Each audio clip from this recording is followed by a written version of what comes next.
I know we've only known each other for 4 weeks and 3 days, but to me, it seems like 9 weeks and 5 days.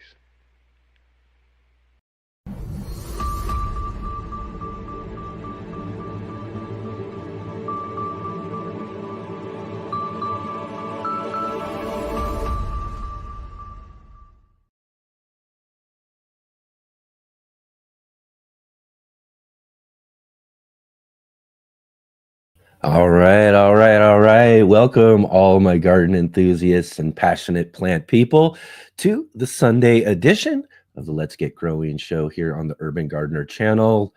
My name is Enoch. I'm your host today. We've got an excellent, excellent, awesome show for you here today. So glad you're all joining with us. And here in just a little bit, we're going to be doing our last Sunday roundtable of 2024.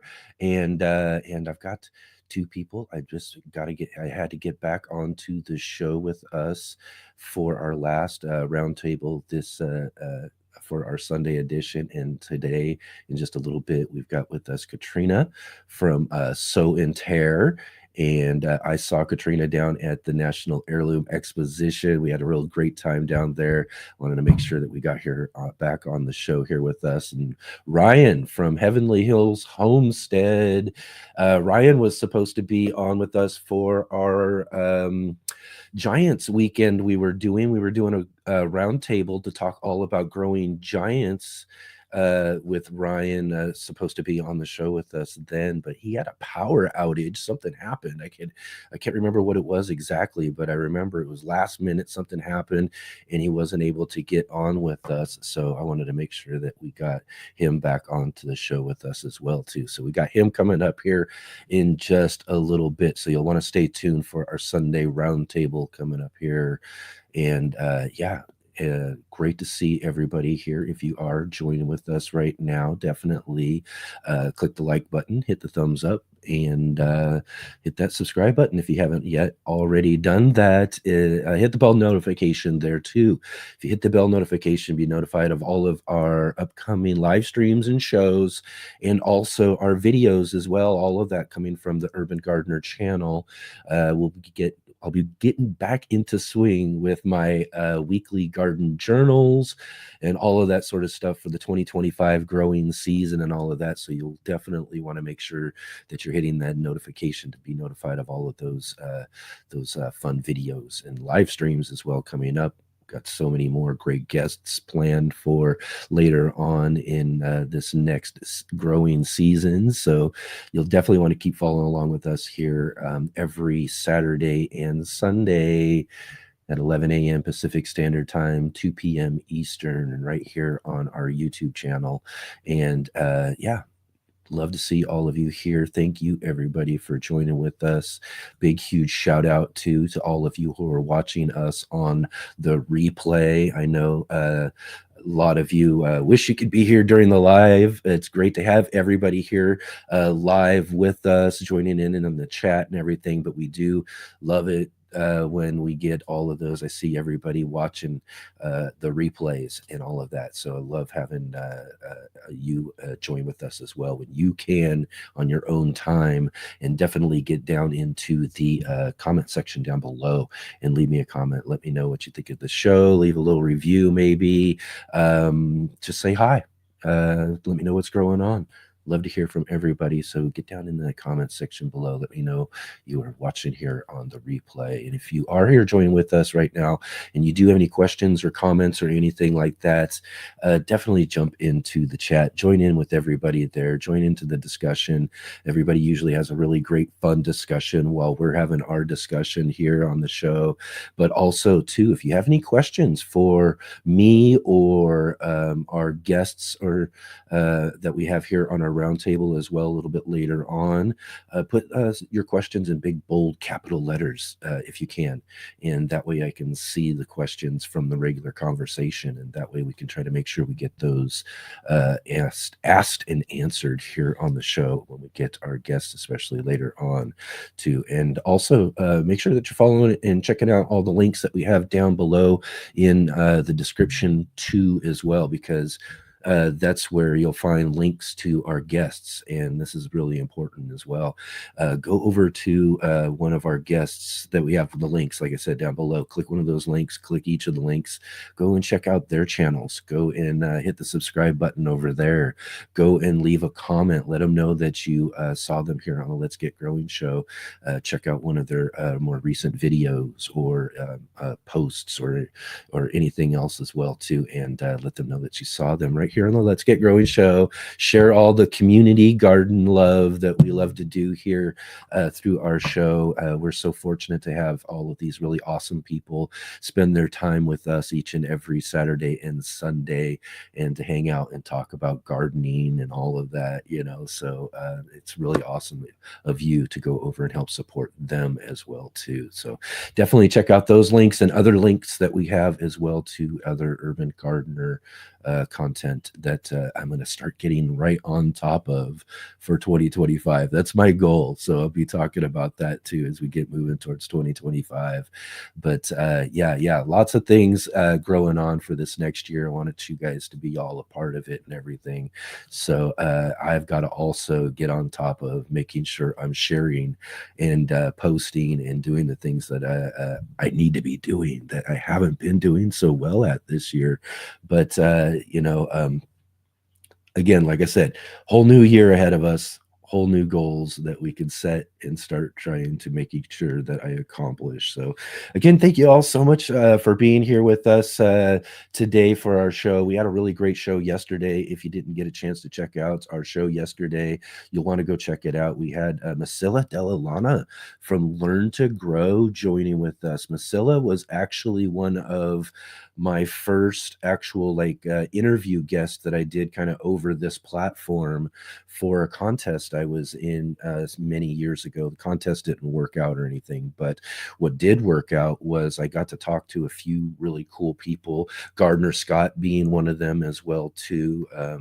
But Masilla came and talked with me about edible flowers. We had a great conversation. She's someone I've been following for many years because she grows out of the Pacific Northwest. My tongue is not working today. There's something going on. I need to get it together. But anyways, Masilla is a great gardener. She's just really wonderful. I've been following her blogs and content and videos and all of that for many years. So it was great to finally get her on the show and have a great conversation with her. Plus, we had back on the show with us Rebecca from Happy Heart Gardens. Rebecca was really awesome. I really enjoyed the conversation that we had together earlier this year on the show. So I brought her back again before the end of the year to have another great conversation with us. And it was good to see her. I was hoping to get her for a Sunday roundtable, but it wasn't working out for the time schedule. So we brought her back anyways for another Are You Following Me segment. So it's great to have her. Also, too, you want to go back and check out last week's Sunday edition roundtable too.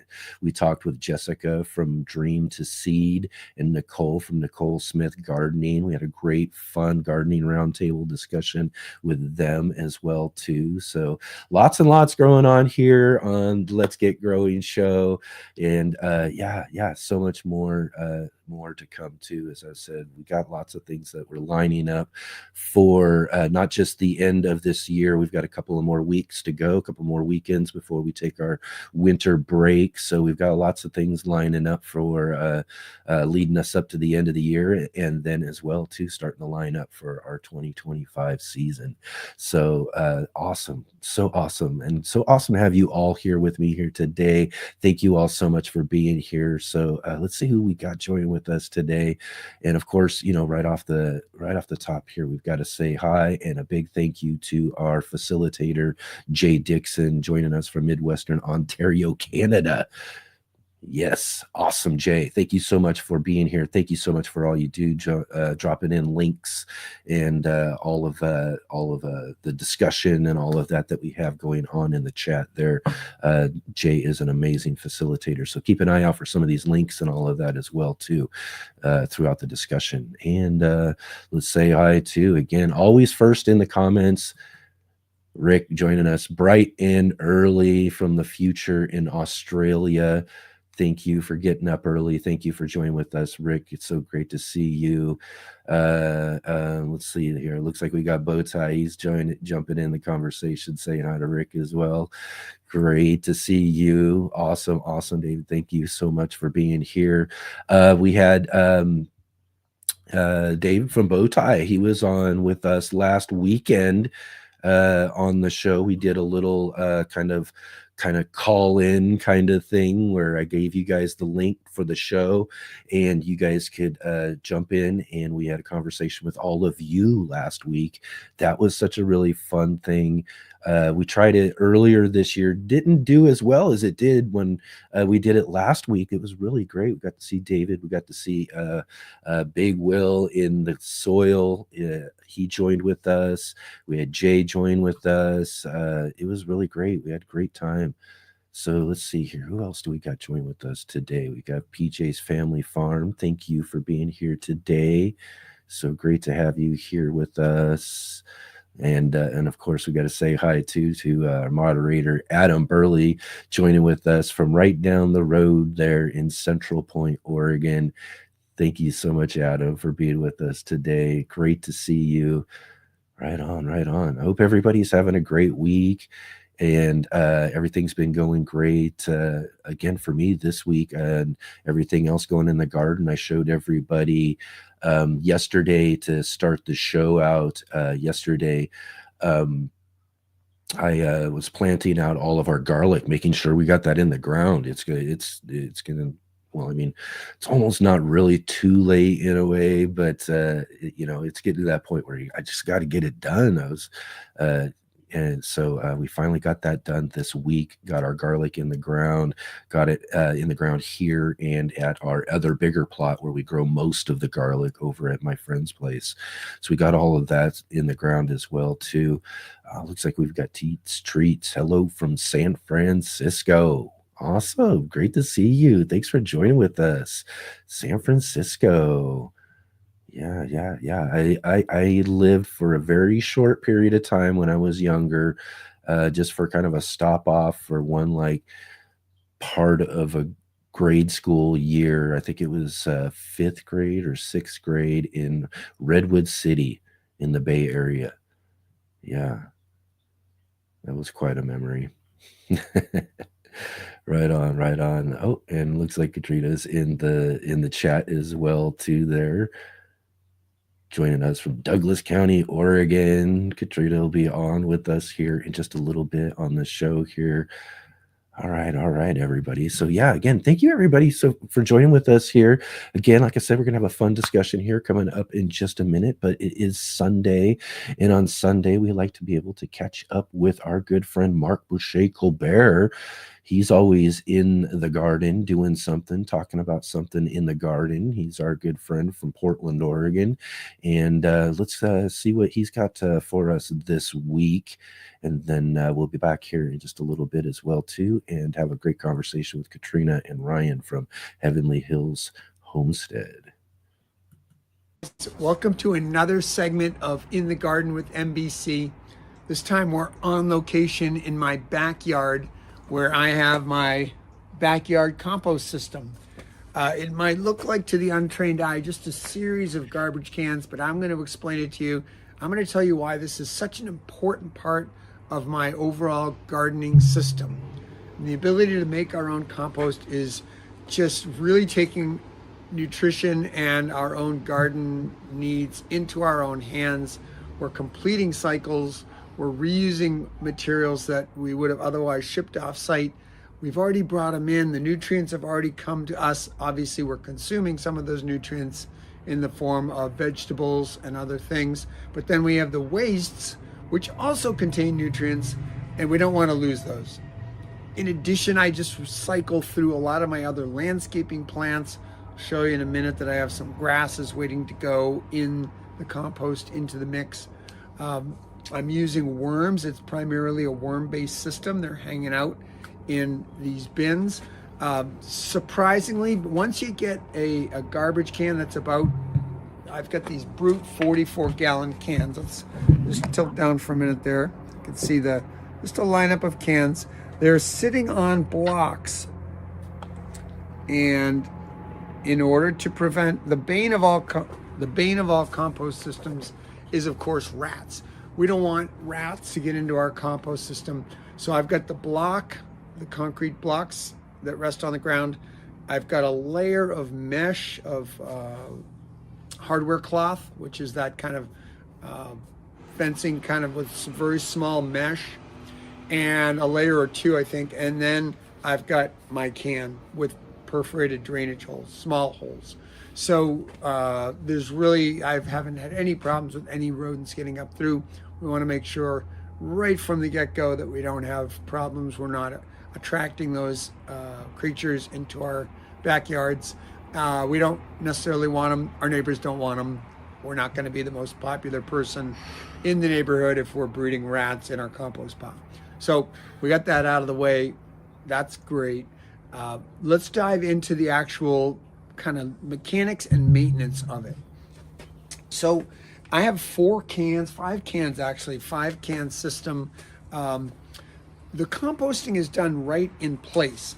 Obviously with worms, as you're placing more organic material on top, the worms are working their way up, and I keep adding some layers of food versus newspapers, cardboard, kind of bedding type material. Sometimes I'll use coconut fiber if I have that as well. Sometimes I've even used potting soil, just layering mainly to give the worms a medium to go through and also to absorb some of the juices and the liquids that come from the vegetable material. In a standard hot compost pile, you're trying to balance carbon and nitrogen.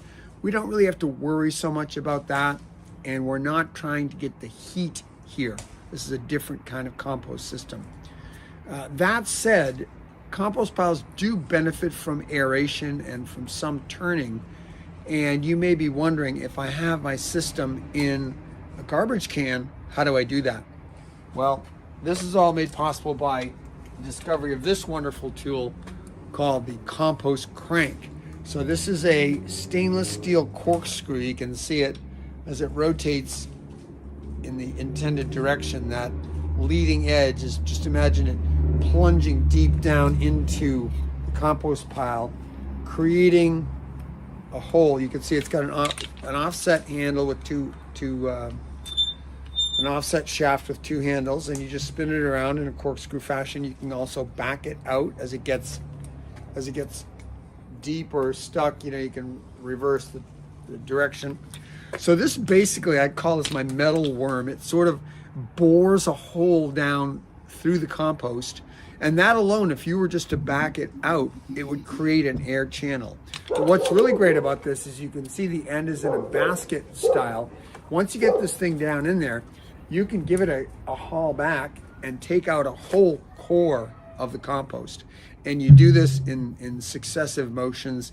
You channel down a little bit, and then you pull up a certain amount, loosen that, then you go down a little further. You'll know if you've gone down too far, you won't be able to take it down. So let's see this in action. This is a great upper body workout. So in this bin here, this garbage can, I've got mostly finished compost. It's been sitting and aging for a while. This multi-bin system, you can see I just go down, I pull up, I go down, I pull up. It's all very loose, so it's not giving me a lot of resistance. In this multi-bin system, I'm working 1 or 2 bins actively. I'm adding new material. The worms are working their way up. And then when I'm ready to start a new bin, I'll usually take the top surface that has the greatest concentration of worms, put that in the bottom of a new bin, and then again begin to work my way up with new materials, adding some bedding materials. Like I said, some of my recycled cardboard I use for this purpose. I've got some grasses that I was just trimming from the landscape.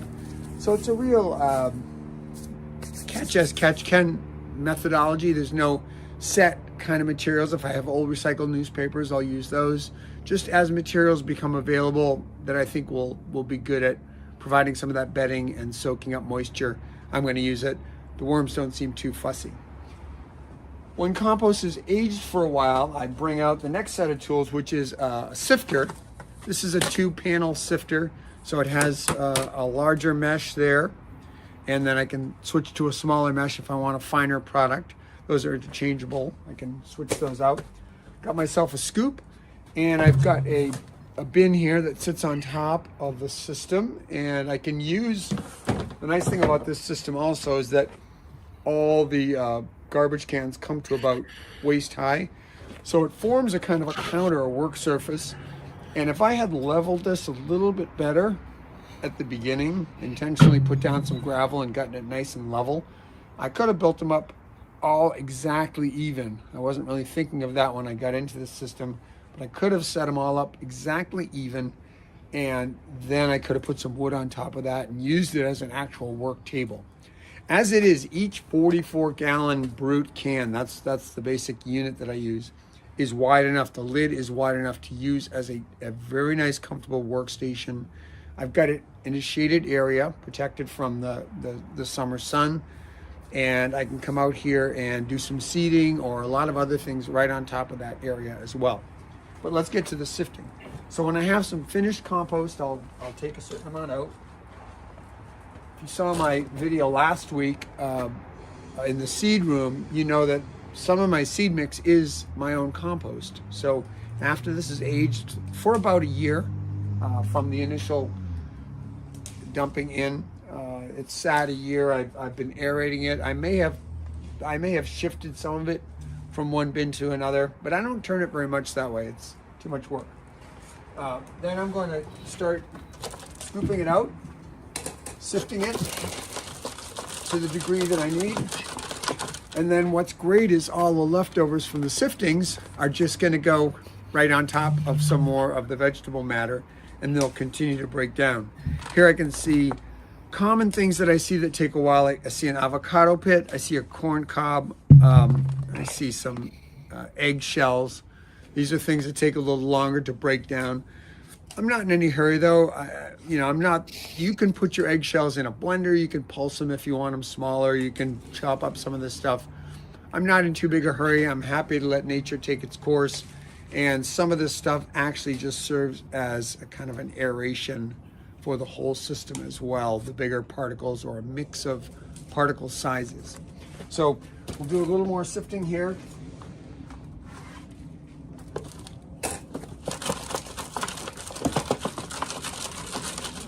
That's going to go in my active bin. And then I have a beautiful product here. This is actually just running through the first sifter, but I can even get it finer if I need it. But this is pretty good for my mix. I use this as a top dressing, which means I spread it around the plants as they're growing during the season. I'll incorporate some of it into certain raised beds as I see fit or as I need. And it's just, it's a wonderful resource, and it's great having a source of fertility right at your fingertips. So I'm going to encourage all of you to kind of set up and think about your own compost system, see what you can do to get one going, and I promise you, you will not regret being able to compost right at home. I'm sure many of you already do. I'm sure you agree with me that this is a vital part of your garden system. So once again, great to be with you in the garden with MBC. Next week, I see a rooftop garden in our future. In fact, I see me at Noble Rot Rooftop Garden telling you about what you need to stock up on before the garden season gets going in full force to be fully prepared. So we'll see you next week in the garden with MBC. Always my pleasure. Have a great garden week.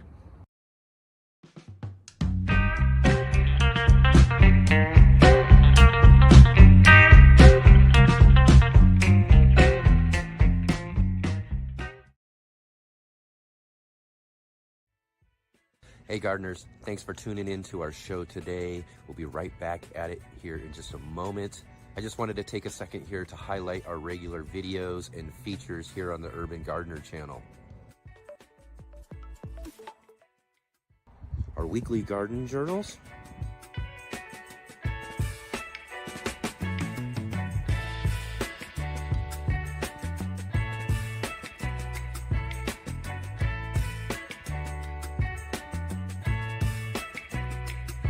and our incredible featured visits.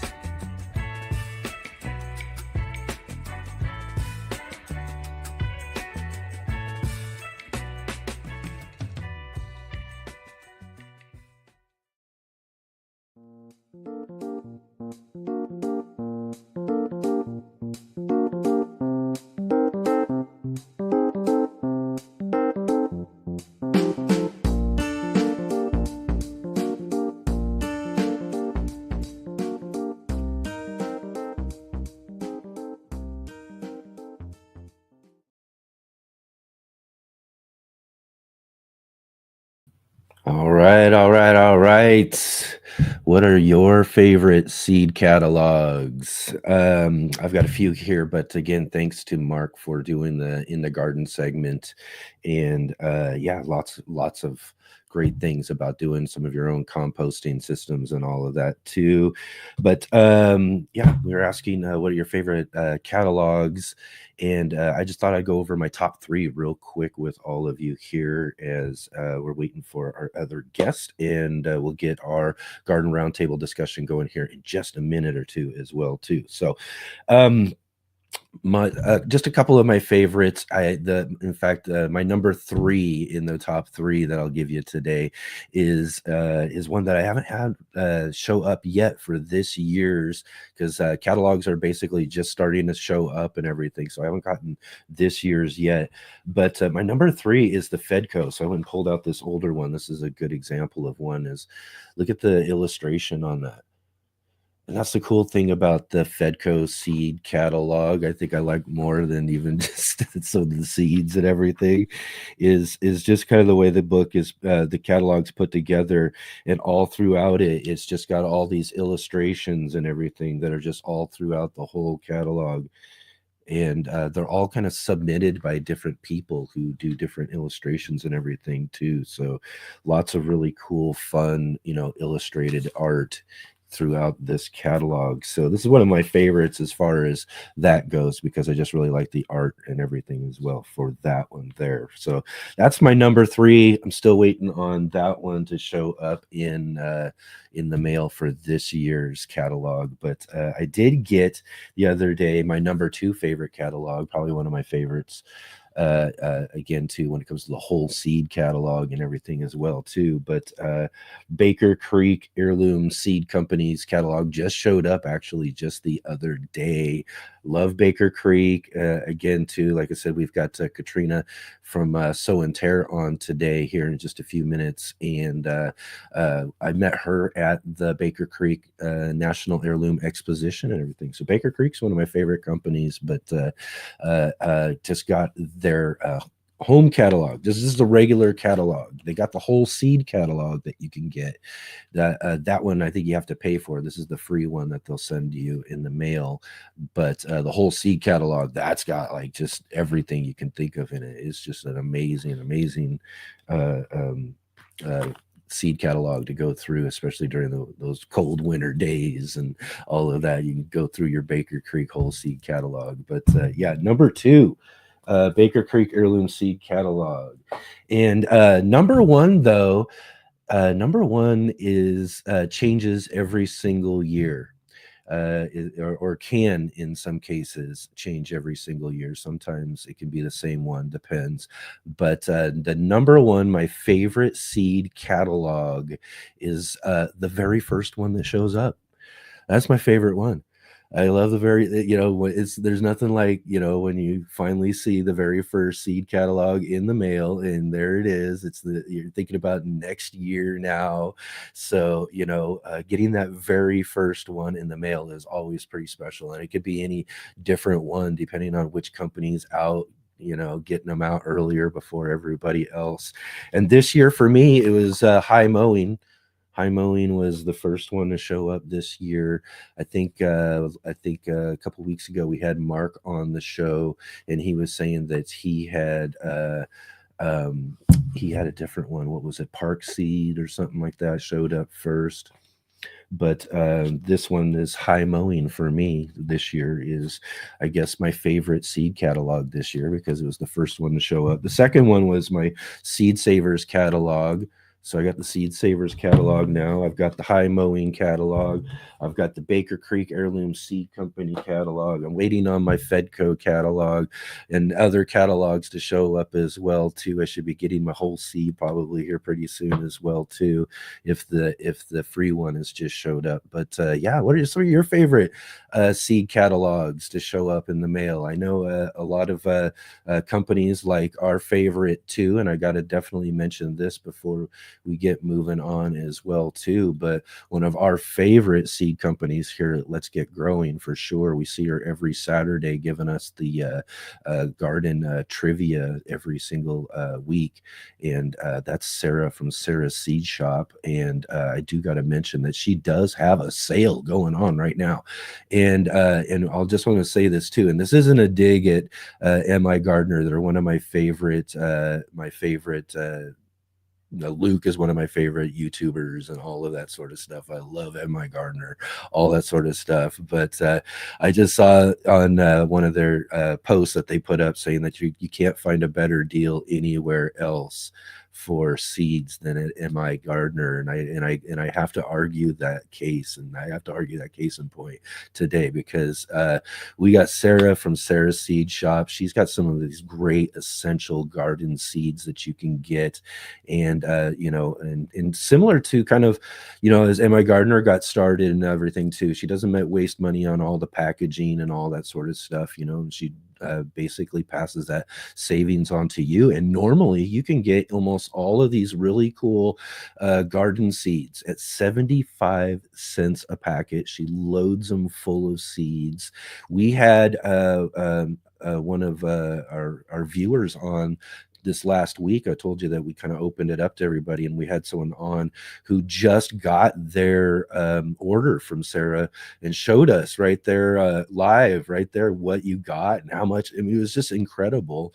And that's just at normally 75 cents a packet, but right now, this weekend, it's like the Black Friday weekend, Sarah has her Thanksgiving sale going on.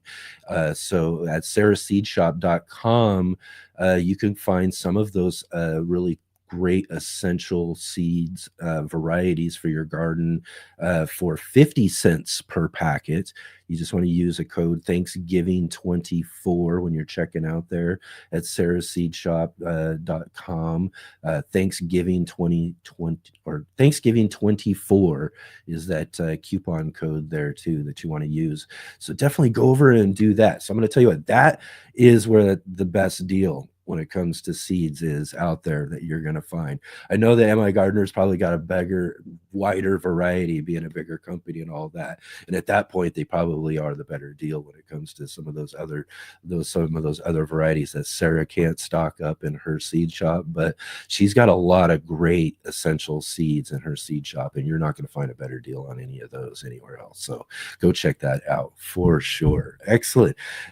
So there we go. We got that all out of the way. We're going to get moving along today. We've got a really great show for you. Like I said, we've got a couple of really great guests joining with us here for our Sunday Roundtable.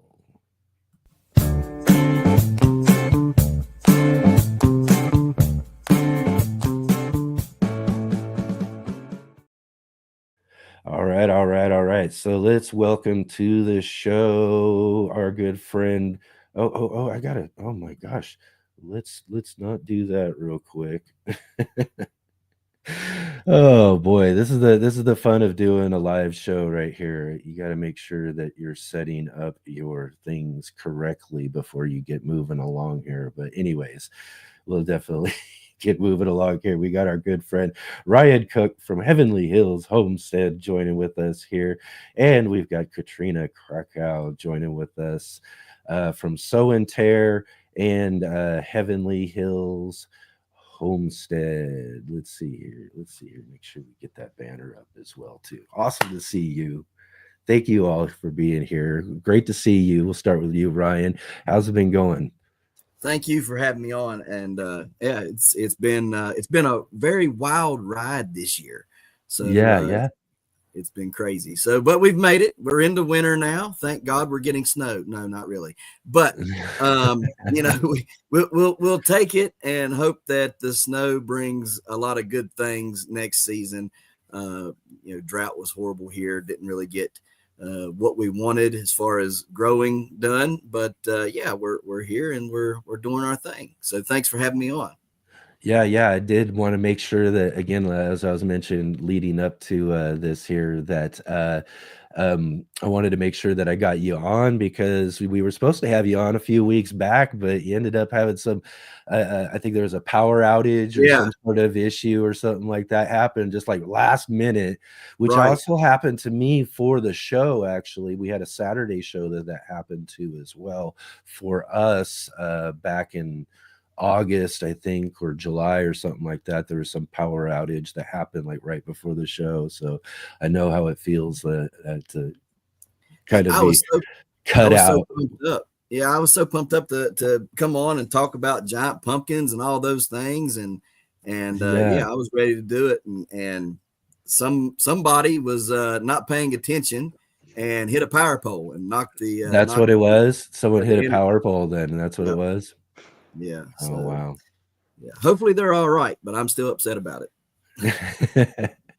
Yeah, I know. I was like, oh no, we were in the show trying to get it together and get things started up, and you were trying to figure out what happened and everything, and yeah, it was really unfortunate. But again, I was like, you know what, I got to make sure I get you on. So as I was saying, this is our last kind of garden roundtable for 2024, so I was like, oh, make sure you get Ryan, and then also make sure you get Katrina as well too, because got to see Katrina down at the National Heirloom Exposition a few weeks back, and that's always a fun get together, and we get to hang out and just a really fun experience and everything. But again, too, I wanted to make sure I got you back on the show too as well, Katrina. How you been doing?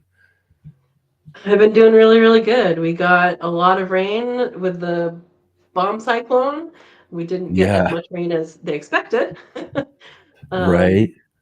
but that is okay. We haven't had rain nearly since. We'll see what happens. Yeah, and then this year I actually moved. So my gardening year was very interesting in that I was growing things, rushing to preserve a whole bunch of things, and in my urban homestead, and that was on 7,000 square feet Yeah. lot in town. And then I actually moved up near you um, on almost 70 acres. So Oh man, I know I'm that's taking what something I else. learned on my 11 plus years urban gardening and expanding that into a much larger system. And I'm excited to do that. It's awesome. And in a place that rains. Yeah. So yeah, there's a lot of good things going and a lot of good plans up in the head. Right, right, right. Yeah, we'll have to talk a little bit about that too. Transitioning from where you were before to now, again, like you said, 70 acres. Wow. Yeah. I mean, that's That's kind of awesome. that's quite a bit of land. I know you both of you guys got a little bit more than I got. I got a cement back patio and a little bit of kind of side, a little bit on the side where I can grow in ground a little bit, and then I've got some in ground space kind of along a couple of the alleyway parts that we have there. So we got a city alleyway and everything too, but we make do with what we got around here, and we still grow, and that's what's really kind of fun about what we do here. But it's so nice to have a big kind of space like you have. Yeah. I think you do really good because I can't say that I'd be able to grow where you grow. I'm too spoiled by growing how I grow, so I don't think I could do it how you do. Yeah. I'm pretty limited with certain things and all that, but there's a lot that I can do. So that's kind of what some of the fun of what I get up to around here is. So You learn a lot about vertical gardening when you're in urban. yeah, Mm-hmm. Vertical is key. yeah, containers and vertical gardening. Mhm. Those are the two keys in urban gardening is Yeah. Absolutely. figuring those out. Also, making do with spaces with again, you got to use your imagination a little bit. I've got Multi-use. a flat carport rooftop that we grow some peppers up on top of that we'll be doing again this next year. Like I said, the alleyways. So, there's little side spots we can put in some like little raised beds. They might not be big, wide, awesome raised beds, but we can utilize whatever space there and grow right Right. along that space and everything. So there's a lot we can do. There's a lot we can do. Absolutely. Absolutely. It leaves room for the imagination to take hold and really hone in your Yeah. gardening skills. Yeah, I can even get away with in two this year. It wasn't too big. I would say maybe 35 pounds or so, maybe 40 pounds. But it was a good sized pumpkin I got this year. I Mhm. did one year All get right, the man. I did one year get the 137 pound. But Nice. that's just right out of the alleyway. That's just right off the Nice. little space right there. We kind of try to keep the plant contained in a certain area and all of that sort of stuff. But man, Did I ever send you I don't seeds? got the space to grow those big ones like you get growing up to over there at your place, Ryan. Did I ever send you seeds though? I don't think I have gotten seeds. I might have to get All some right, so seeds I'm gonna from you have to put you on sometime. the list to get you some seeds because I mean, technically speaking, you don't Yeah, really. I mean, if you want to grow something massive, yeah, you need some room. But yeah, there's guys, including myself, who are using 75 foot to 150 square foot and growing pumpkins 500 to 1,200 pounds in 75 square foot to 150 square foot. So, I yeah. mean, if you've got the room that, like say the bed of a truck, the size of a bed of a truck, you could Right. absolutely grow, Yeah, you're a gonna have to get a 500 truck. pound pumpkin. Yeah. Right. Exactly. Yeah. So, but yeah, but real quick, since I watched you talking about seeds, I love seeds too. I'm a seed fanatic, Yeah, yeah, and I yeah. get We all these all are. catalogs. Yeah. Right. And I'm just like, oh, look at all, my wife, she hates it. That time of year, it's like, oh, here we go. Here comes the money, but, it's fun. It's fun to look through those catalogs and buy 1,001 things and try to grow them out the next year.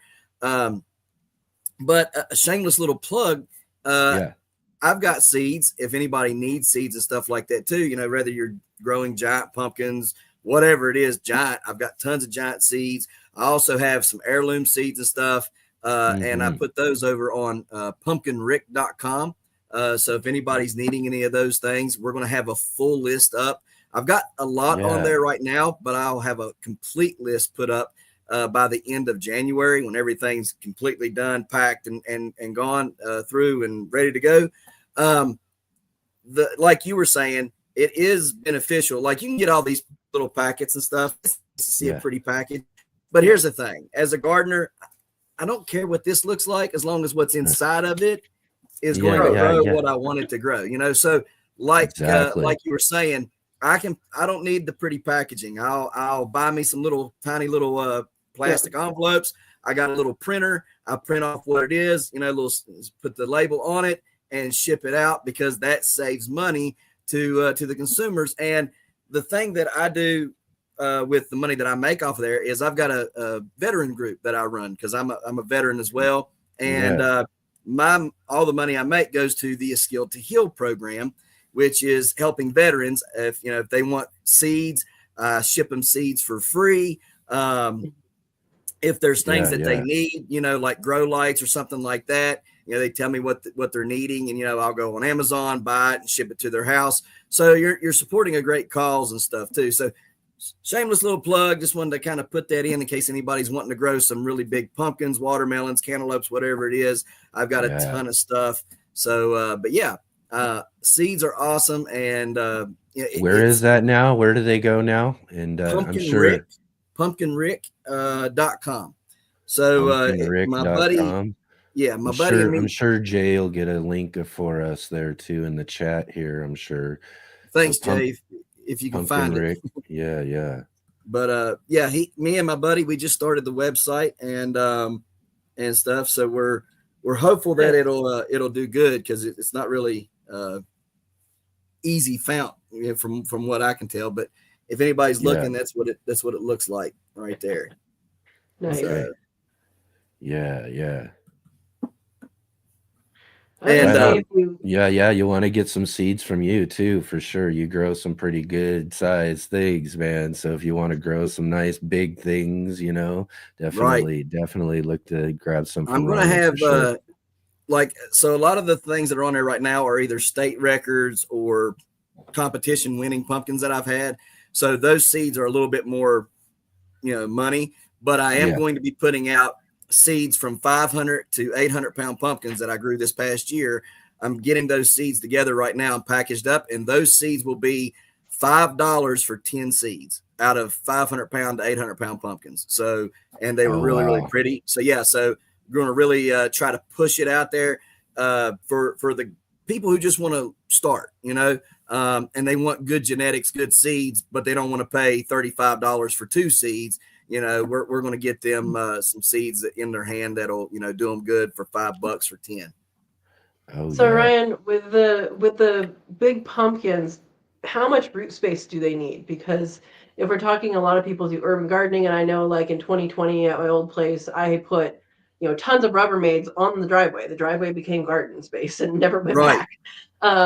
Yeah. How much root space do those need? Okay, so, and that's a great question. So, where to start here? You get a pumpkin, and how I do it is, I'll start them inside a month before I want to put them out, right? And when you transplant it, about a week and a half, 2 weeks, the vine will start to run, right?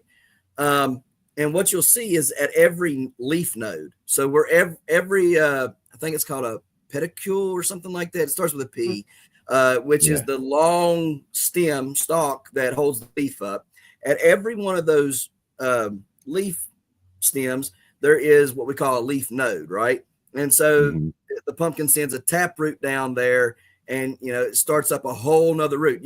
I have literally gotten what they call foamy stump, which is where the pumpkin goes into the ground at transplant, and it's trying to absorb so much water and push so much through that plant that it can't, and so it'll explode at the stump, and it'll start foaming out. And so what you have to do most times, if you can't fix it, you end up having to cut it off.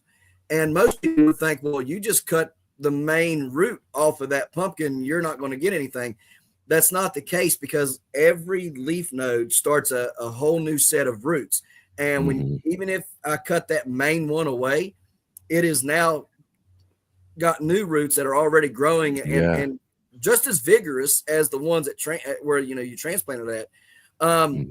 So what a lot of people don't understand is, especially with growing these giants, they see a lot of these guys with these massive patches, 1,000 square foot dedicated to one pumpkin.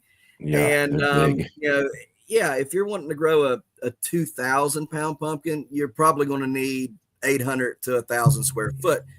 But if your objective is to get between 300 pounds and 800 pounds, you can do it literally within the bed of a truck, So I think the bed of a truck ends up being like 65 to 75 square foot or something like that, right? That's about what we use for our pumpkin space. Right. That's really all you need. Because like I said, everywhere that pumpkin puts a taproot down, it's absorbing more nutrients and more water. And then another thing, how deep? So there was a study done. Oh Lord, I can't remember. It was a long time ago. They dug away the roots on a pumpkin plant, and it was like 12 foot or something like that deep that these roots had ended up going. So again, that probably has a lot to do with your soil type. I got clay here, and I'm trying to build on top of the clay, but yeah, I mean, they do really well. I mean, and you can end up getting roots on the top of the leaf node. So what we'll do is we'll either cover them with cups, because all it takes is making it dark. If it's dark, the root will come out, right? Or a lot of guys will take and they'll put dirt on top of the leaf node, which then will make the root come out of the top. The problem with that is after those roots have took and they're rooted in, you got to go back through and either take a broom or a water hose and spray them off, because what you're doing by letting the dirt sit there is you're inviting rot. And so some other guys a few years back started playing with solo cups, and they would just cut it to fit the vine and then stick it over that area. And really within, a week and a half, 2 weeks, those roots are down in the ground and they're taken and they're doing their thing. So you just go back and remove the cups. But either way is fine. You just got to remember to take the dirt off the top. But yeah, the more roots that you have in the ground, of course, the better. So that's why they cover the top so that they can more extra roots in there. It's all trying to maximize. Like I really think the way that you maximize doing urban gardening, you would be very, very good at this, very proficient, because you have to learn how to maximize that small space.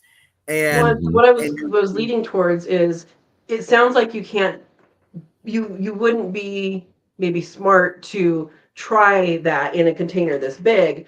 But if that's all you have and you have several containers that big, you could potentially root at leaf nodes and have them go into multiple containers. Absolutely. So I'm finding that's a good idea. Potential. In fact, I like that idea. That's great. I do too, because here's why I like it so much. You're going to have to put you're going to be in total control snaking them of the soil, through the garden. And that soil is going to be good and loose, so those roots are really going to be able to take up all that area that you've given them. Whereas out in the actual garden, it's going to be, hard to fight compaction and, all the other things that they got to fight through. That's really a good idea. And I wouldn't mind seeing that done, because that would be very interesting. It out. That sounds like a fun experiment. Cool. I would say maybe, what's those totes? I think they're 32 inches long and 18 inches wide or something like that. Ones like Costco or whatever. Yeah. They're kind of like heavy duty. They got like a big, the black ones with the yellow tops. Yep. Those are the ones. Yep. Oh yeah. I really think maybe 5 or 6 of those could do pretty well. The reason why I say that, pumpkin plants grow you're going to have a main vine. Parts of it. Yeah, exactly.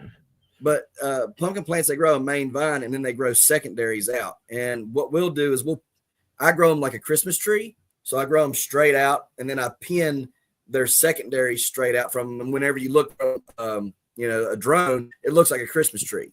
Other guys do different patterns and stuff like that. But if you grow it like that, you would have to take into consideration maybe going out with your secondaries a little bit. Or what you could do is just bend them back in like a weeping willow style, deal, and just put them in there like that for the whole length there.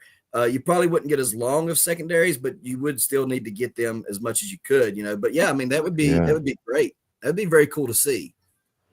Just to try it out and see how you can push, how much you can push it. Yeah, that'd be great. Yeah, the thing that I learned about being in an urban environment is people kept on telling me my yard was full. There's always room. There's always room for something. Yeah, exactly. And that's something I think if you are in an urban environment, push it. I mean, I was on 7,000 square foot lot. I had over 50 fruit trees. I dug a pond. I had 3 chickens. I had breeding rabbits and quail and all of that on a very small area. But if you use it that way, and your compost pile is your animals, right? It's your animals, and I did have worm farm too. But you use it that way, and then you have your regular garden beds and rely a lot on volunteers. It all works. And if you have these efficiencies built in, like, okay, I have these permanent plants, that's an efficiency in itself. You have artichoke, you have asparagus, you have trees. You don't have to put those in every year. Once they're there, they're there. And what I wish I would have done better, which I will in this new place, is when I put in stuff, it was edible landscaping was what was in my head. I didn't know the term food forest at that point. And that was like 11 plus years ago. And now, you have a food forest, you have the 7 different layers and, all of that. That is my goal now. But I've learned a lot doing, basically edible landscaping in an urban area. Space-wise, some things were a little too close, but it worked. Now that I have more space, I will space them out. But it works to grow things closely, cut them back short, and you can have what you want. really, in your Absolutely. yard. And yeah, automatic watering makes you win. That's the hard lesson for me to really get down is that's another one I talking about goals for 2025 here earlier. That's a big one, is getting my automatic water system tightened up. I've had And bits and it doesn't, pieces that have worked and not worked, and things I've worked on and then decided not to, and I just got to dedicate some time this year and make sure I just get it done and set up, because it would just do my garden so much better. So Yeah. what I would recommend that I didn't do in my old yard is to Yeah. have shutoffs to each of your beds. I just had it like run into this bed, then run into that bed. So if you Yeah. have a line that goes to all of your beds or past all of your beds, and then you have a line that goes into your bed, have it so you can shut that off. So like you just talked about planting garlic. I'm glad that I was not the last one in the world to plant garlic this year. I know for I planted sure. it a bit ago. In fact, I think my video from Thursday was planting garlic. I think that's what came out on Thursday. Yeah. And garlic is supposed to have a period where it doesn't have water. You know, at the end of its life cycle, you're supposed to shut that thing off, and it's really hard to do when when your water turns on. It waters everything. So Mm-hmm. that's something that I will be doing different, and it'll be a tip for you when you do yours. But you can get technical with it. You could get all sorts of like fancy timers. You can, quite frankly, just get a little one that goes on the hose. If you Yep. have a hose bib and that's what you have, put it on the hose bib. You have 4 different stations, and do it that way. That's what I had. As long as it works, it works. Change the Yeah. battery at the beginning of the season, Yeah. and because otherwise, if your battery goes dead in summer, then it doesn't work very well. But the less you spend time on watering, the more likely your plants will get watered appropriately. That's Right. right. It's That's right. automatic. And I mean, they say the best thing in your garden is your shadow, and I would say the best thing in your garden is automatic water, and then your shadow. There you go. Yeah, because you have more time to do the things you want to do. You have more Mhm. times to weed, or to not that you want to weed, or to Yeah. preserve Right. things, or prune something exactly how you want it. You have more Yeah. time, and it frees Yeah. up your time. Another thing that freed up my time years and years and years ago, I was out every night picking snails, Mm, picking snails, mm. and something that it was not my intention of curing that, but actually did, is wood chips. Bringing wood chips in a heavy amount. Yeah. Wood chips are great for the fungus that it supports, and you get Right. the Yeah. mycelium everywhere in your garden, and it's wonderful for the fruit trees. And Yeah. I mean, it's even good for garden beds. But what's really great is when that went in, and I used it on my pathways. I was composting in my pathways. I didn't see snails anymore. Like they were just gone. Mm. And so Really?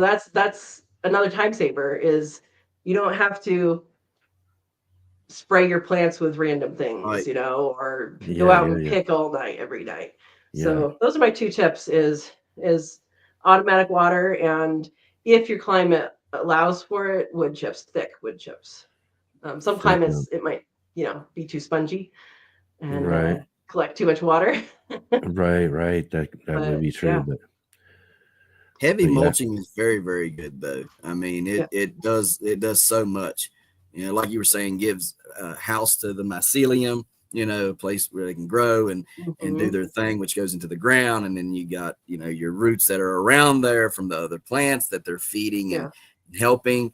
Yeah, I love it. If I could, I would literally do my entire yard like that, but I'm not allowed because the yeah. kids have to have somewhere to play. I was told. So Well, wood chips are great. right, No, that's Yeah. what I I'm so saying. a few years ago, so I Yeah. said I Yeah. have wood chip pathways in the back. Now wood chip pathways are wood chip pathways. Right, They're compost pile. right. When you have, and you can get free wood chips in most places from Mm-hmm. arborists, from tree trimmers, from all that. And when you get that, you get the whole tree. So you Yep. get browns and greens. We talk compost, right? You get browns and greens, you're going to get a dynamic compost. And when you do that, it actually acts like a sponge. You don't want it at the base of your trees because it acts like a sponge. Right.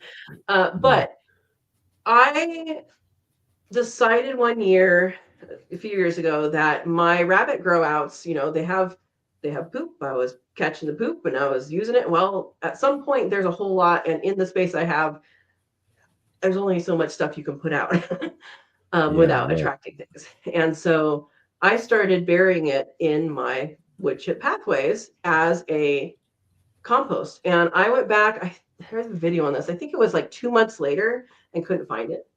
It was gone.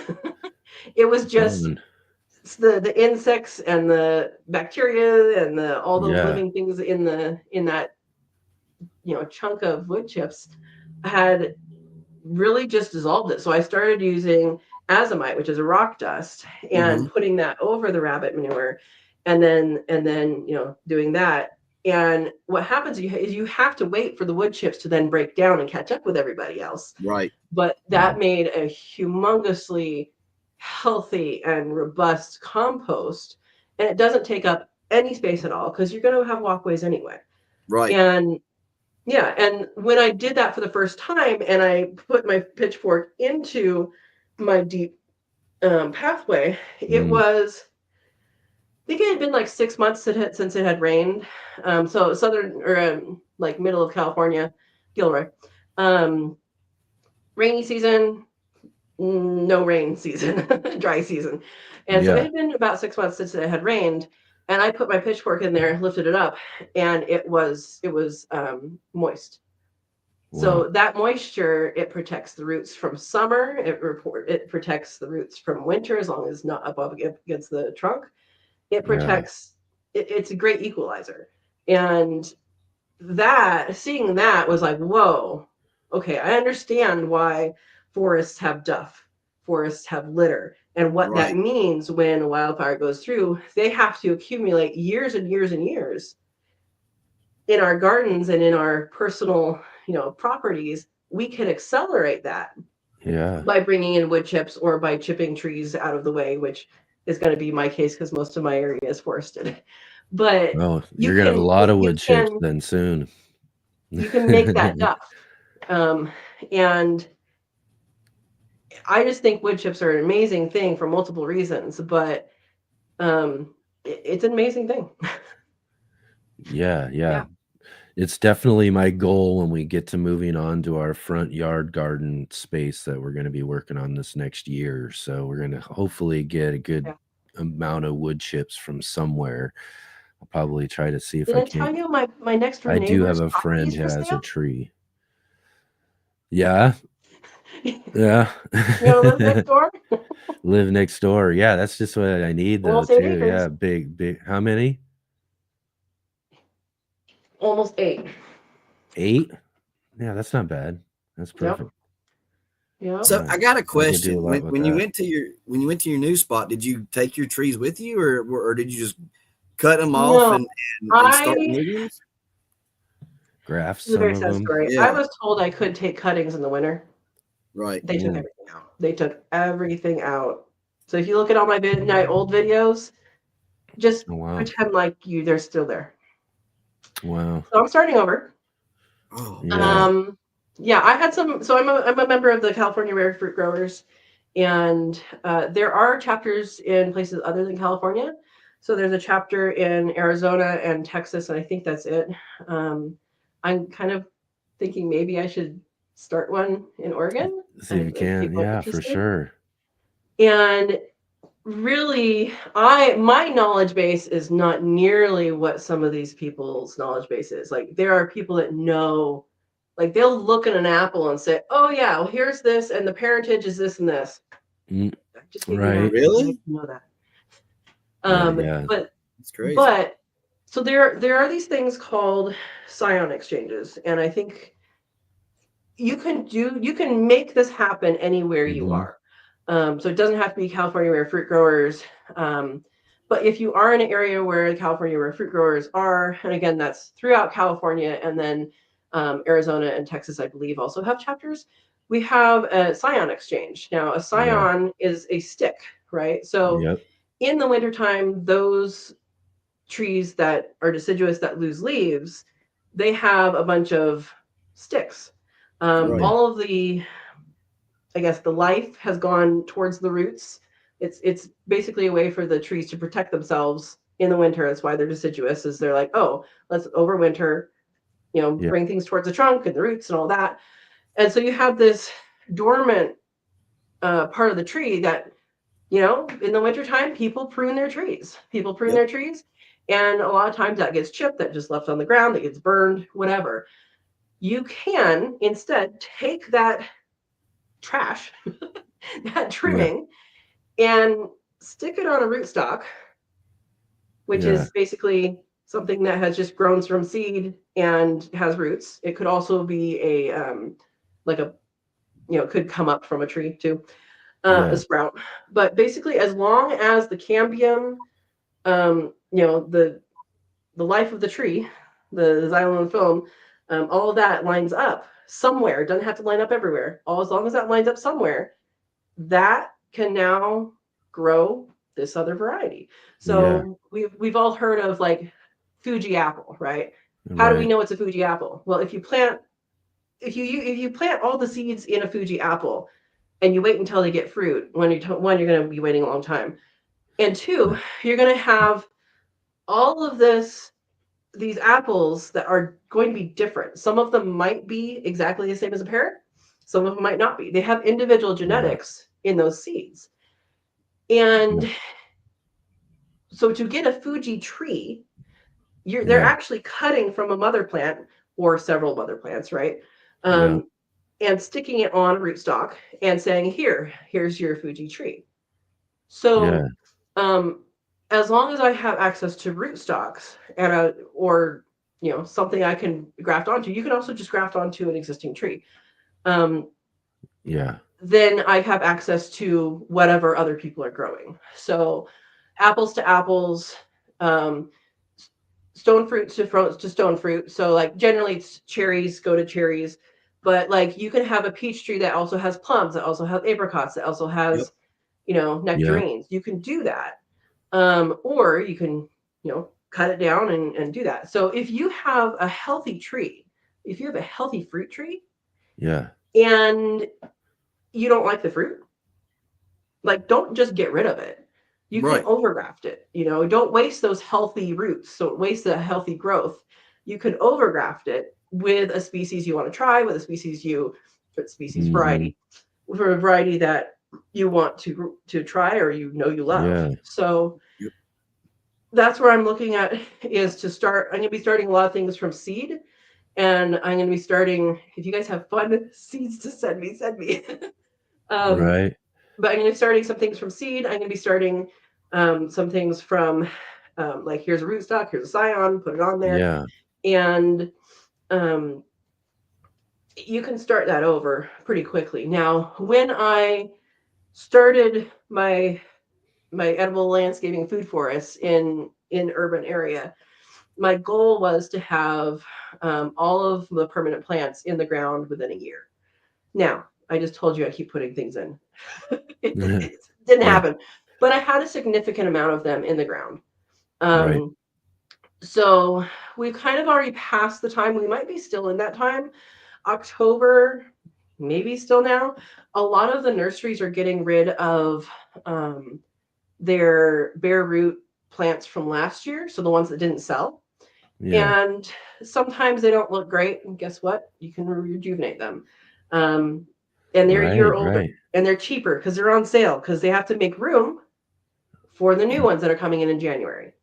So that's another thing to think about, is like, oh, where do I get them from? It would be a good time to look for those kind of deals out there. Absolutely. But my property has some really old fruit trees on it. There's 3 old apples. There's a cherry. There's a real plum that I haven't eaten anything from. And then there's 2 pears that are I'm going to say Bartlett-like. I don't know what they are. I think they're the same as each other. They're good. But just it tastes like a pear. It doesn't taste like a special pear. And then there's lots and lots of, I call them cherry plums. So they're like the little plums with a little stem that basically every old homestead has everywhere. And then there's the native plants too. So there's a bunch of native stuff I've been foraging. There's a lot of stuff out there. But as far as the varieties that I had, I actually didn't bring any of those varieties because I was told that I could come in the winter when it was appropriate time. I moved in summer. Right. And take cuttings. So, and then I can't believe that. That would be heartbreaking. So yeah, that'd be devastating. Yeah. Like, yeah, can't you just wait just a little bit longer before you do all that? Especially if we had an agreement. Yeah. I don't know. Did she freeze up on us? I think so. I think Katrina froze up on us, huh? I'm back. There she is. There she is. Okay, good. You guys all had your circles going.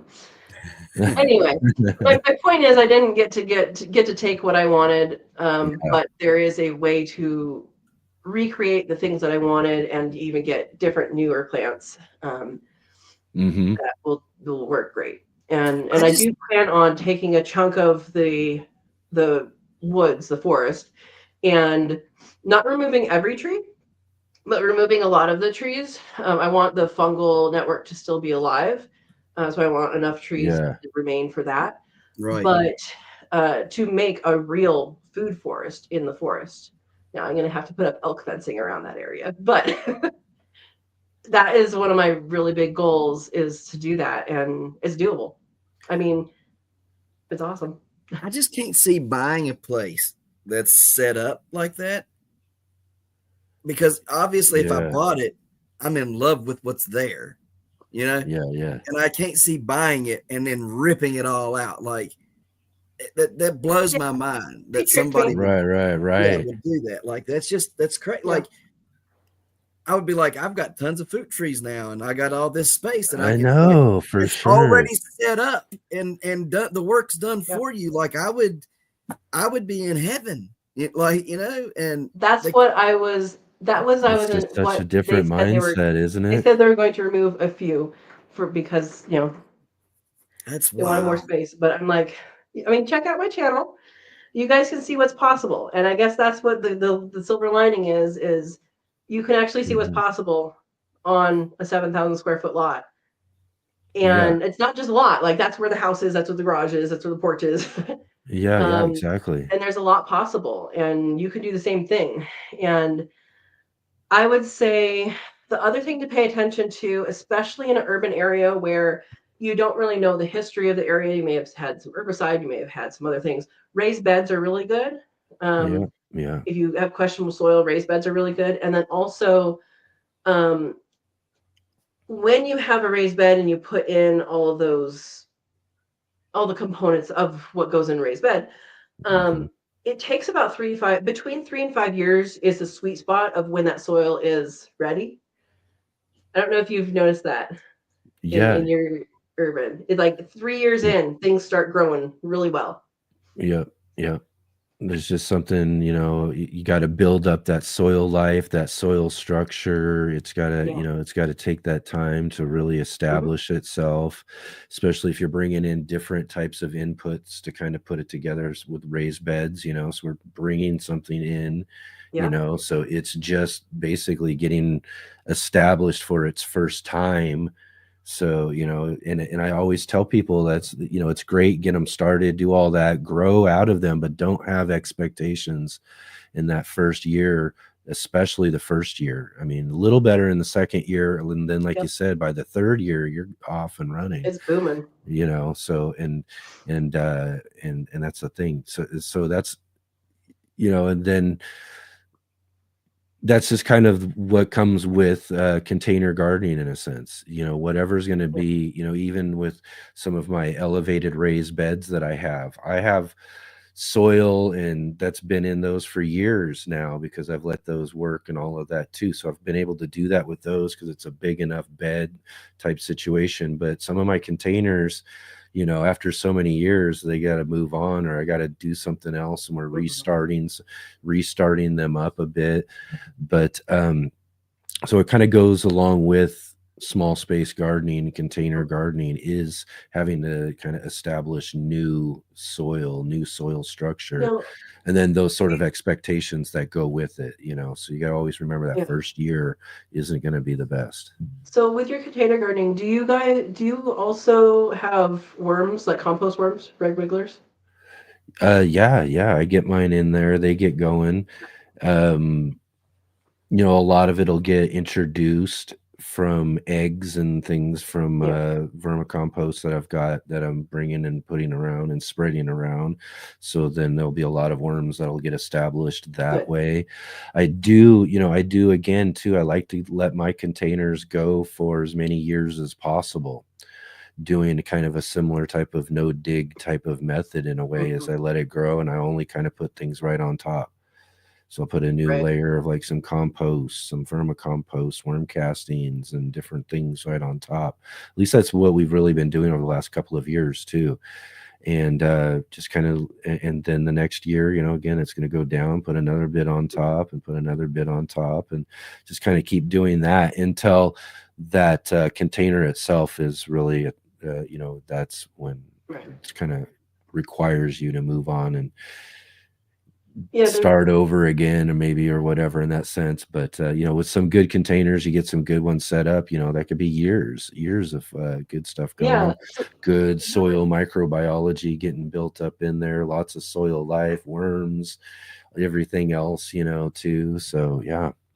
So that's the reason why I was asking, is that when I first started having worms, um, the first couple times, you know, you sort your compost, and you really Yeah. want to make sure it's done. You think it's done, wait like 2 more months, and then it will be done. um, and you go to sort your compost, and I was picking out every single worm, and I was even trying to find all the little casings, the little eggs, Right, and find picking that. those out. Like, oh, I need to keep Yeah. these in their little home. After like two times of doing that, no, all the No, worms no. I see that are easy to get to get put back in. You Yep, guys can go live in the garden. that's Yep. right. That's And right. I think that really helps with the Yeah, garden, and I would imagine it would help with container gardening, especially Absolutely. yeah, because then you have just, worm poop going on. And these guys don't just stay in the containers. Like, if you put them in your container, they could go somewhere else, they could come back. yeah, I've yeah, seen them at night when it's raining. I've seen red wigglers climbing up a house. So they yeah. actually do travel around, Mm-hmm. but if you have an attractive place for them to be, you Yep, know? yep.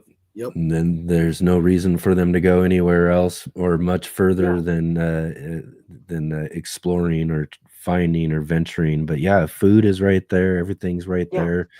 And again, too, they're so great for your soil structure. And then, like you said, if you are, well, this is something I got started in this last year, was finally raising my own worms. So I have my Yeah. own worms I'm raising now. So now that I've finally started doing that, it's kind of, you know, I kind of went through that same sort of thing where it's like, am I going to be digging all of this out of here? What am I going to be doing?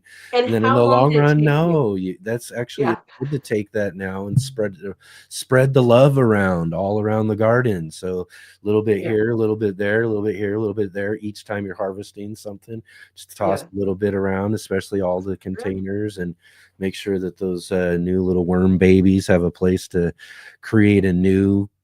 colonies of worms and all of that And right inside your containers. It's perfect. and here's something that I recommend with worms. So I got mine from a friend, and mine died immediately because anybody who started a worm bid knows it's really hard to get started when you're just given the worms. Mm-hmm. Um, I recommend find someone in your area and um, get them from someone, but don't have like a ball of worms. Have them take Yeah. some of their compost, like take one of those, like take like a quart, and just scoop it. Whatever's in there is in Yeah. there, and put it in your area. Start with a little bit of soil in there as Yeah. well in your worm bin, and get some of that other stuff, because it's not just the worms that you're going after, it's the moisture level. Once you get the moisture level, which can be hard to start, yeah, that can you've be a got challenge. with moisture level, and then there's bacteria and there's little other creepy crawlies in there that go with the worms. And so that does one of two things. It gets all the stuff you need to go in there to be successful. And if something happens to your worm bin, or something that happens to the person's worm bin that you got it from, this happened to me, I gave him worms back. They were his worms. Right. And you can have a very active, I want to say worm community, but you can have worms in multiple places. It's kind of like how people, if they bred a certain secret something, they have a buddy that also grows it, Yeah. They can give back. Yeah. So, Anyway, I get sorry. You guys have seen the worm feeder composter thing that goes in the raised beds, yeah? Yeah. Like these little boxes or whatever. Yeah. So I seen that, and I got to thinking this past year, well, if it works in a raised bed, and every time it would rain here, I'd go outside and shine the light, and it would look like the grass was moving, but it was night crawlers. Yeah, exactly. Everywhere back and I'm like, the yard is covered in these things, but I don't want them all over the yard. I want them, more in the garden, around my trees, and over here in the compost. I want them, not just everywhere. I want them more localized, right here. So I was like, those little things I was like, maybe I can put those in the garden. So what I did is I go and I get sewer pipe, from Lowe's, right? The 8 to 10 inch round sewer pipe, and put a cap on it. And I would make them 18 inches long. Okay. Drill holes all the way up and down them. And I put them in the garden, and then just capped them off. And you'd see, sticking up about that high. And then I'd go over and every week or so and pack them full of something. What was interesting is sometimes there would be more worms in one thing than the other. But what I did is I never switched what was in there. So like one had coffee grounds, one had, vegetable scraps, and the other one had, like nothing but leafy greens or something. I can't remember what it was. And I did that because I wanted to see first which one they wanted more. Okay. Or if they had a preference at all. Right. But what I noticed is sometimes there would be very few at the leafy greens, and they'd be all in the coffee ground. And I can't say for sure. It's not a scientific way to, measure what a worm wants, but just based off of that little bit of playing around with it, it's almost as if worms desire different things at different times. And so maybe they got tired of the leafy green and they went over to the coffee grounds because there would be a pile of them in there, as opposed to the other two things. So I thought it was interesting, and I'm going to play around with it some more this year coming up and see, if might be just looking for some variety. Right. And see if we can measure it somehow, some way. But I wanted to do that in there because I wanted to attract the worms from the normal yard into the garden. I wanted to invite them in, give them something to be there for and stuff.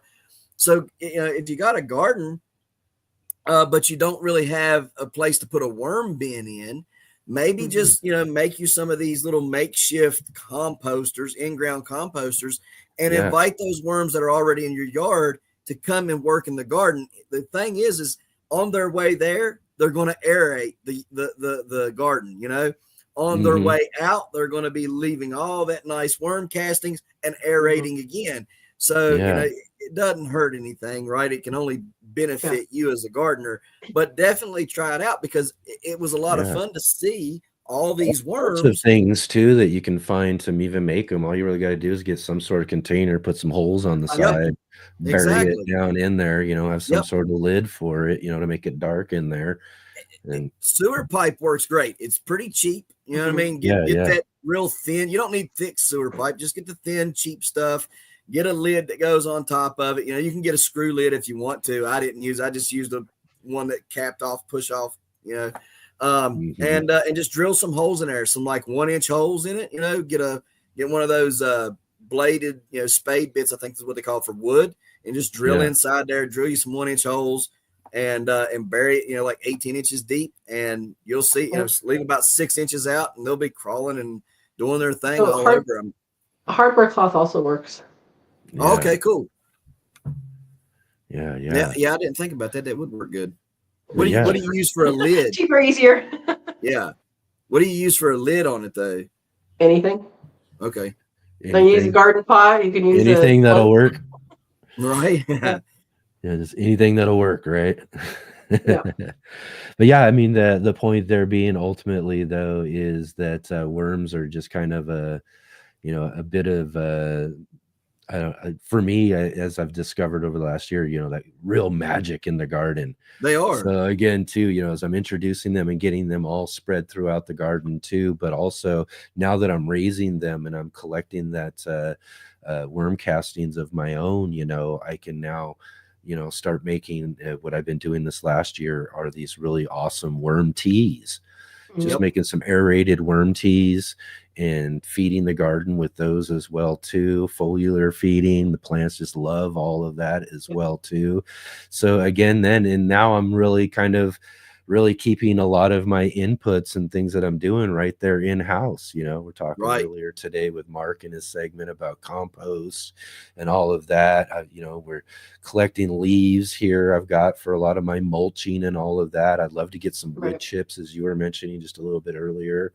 But now I've got the worms and the worm compost and these compost and vermicompost teas I can make to feed my garden. Man, and everything's just, you know, all set up right here. And, you know, so it does, you know, hardly any cost really when it comes down to it. There's really kind of sustaining itself. And you can make the bins if you want. You can buy them. I actually got some from my friend that I got the worms from. I really like one that they don't make anymore. But there is a cautionary tale. If you are doing a test for example, tomatoes or something else, worms don't eat the seeds. So you will have volunteers. That's one way to get volunteers in your yard is to spread out that compost. So if you are testing a specific variety of tomato, don't put the worm compost in there. Right. But that's actually how I discovered that I had ground cherries. I saw this thing growing in my yard and said, "What the heck are you?" It looked like a plant that was meant to be there, but I didn't plant it. I'm like, it grew, it flowered, and once it flowered, I'm like, you kind of look like a tomatillo, but you're not. What the heck's going on? And finally I figured out what it was. Never had I planted ground cherries. Came in then somewhere. I realized, I got ground cherries from the golden berries is another name for them. I got these golden berries from Safeway, and they were, you know, pre-peeled. Don't buy those as a fruit. They're supposed to be eaten right off. They don't taste. Yeah, they taste nasty. They tasted nasty, so I gave them to the worms, like a year before. Right. And that's how I ended up with ground cherries. And so that's just a lesson of, if you are wanting a specific thing in a specific place for a specific reason, maybe do the tea. You know, maybe they do the tea. Well, that's kind of goes with it, and goes with composting and some stuff too. Is I don't really have a hot compost in my composter, so I get a bunch of different varieties of different things. And this last year it was cucumber. I had lemon cucumbers all over, growing everywhere. I let a few of them go, and I had a bunch of vines all over the place, but I had a ton of really delicious lemon cucumbers. But yeah, that's true about that too. And especially ground cherries, tomatillos, those sort of things, you'll find them all over, just with one or two berries that get out into your garden. If you catch it in the right time, sometimes they will start your plants for you. I've started seeds from the worm bin and planted them out, and they were great. Oh yeah. Take some of the little starts that start popping up. Yep. You just have to catch it before they start eating the plant part. Yeah. Another good thing about worms is when they're going through your soil, they are dragging across azos and mycos with, mycorrhiza, which are, good fungal and bacteria, also lactobacilluses, and they're dragging those along with them. So, I mean, that's also another good thing about worms being in the garden or in your raised beds too. So yeah, I love worms. They're fun. So I got a 275-gallon tote that I raise mine in. Yeah. Yeah. I've got a few good size, kind of like those totes you were mentioning earlier, the yellow top type of ones. I've got a few of those that I've built a kind of a really cool cycle going on right now with mine. So the reason why I did the 275-gallon tote was because I can essentially wash the soil, whatever you want to call it, run some water in it, let that come down, and it's got an open valve on the bottom. And then I just collect all that water and go and put it on my plants. So I don't do it often. You know what I mean? Maybe like once a month, I'll run some water through there and get a lot of that Basically stuff making out. worm tea.